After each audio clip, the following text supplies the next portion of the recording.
David Warner घंटों इंतजार कराने पर भारतीय एयरलाइन पर भड़क उठे। साबिक ऑस्ट्रेलियावी कप्तान ने समाजी राब्ते की वेबसाइट एक्स पर बयान में गुस्से का इजहार किया।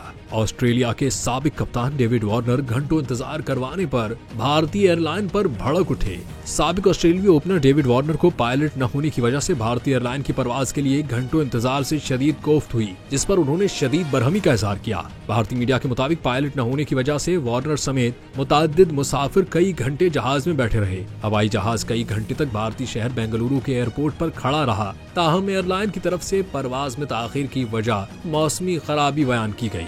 डेविड वार्नर ने वाकई के हवाले से अपने एक्स अकाउंट से ट्वीट किया। वार्नर का कहना था कि हम एक ऐसे हवाई जहाज में सवार हो गए हैं जिसमें कोई पायलट मौजूद नहीं और हम घंटों से इस तैयारे में इंतजार कर रहे हैं। आपने ये जानते हुए भी मुसाफिरों को क्यों सवार कराया जब आपके पास फ्लाइट के लिए पायलट नहीं था।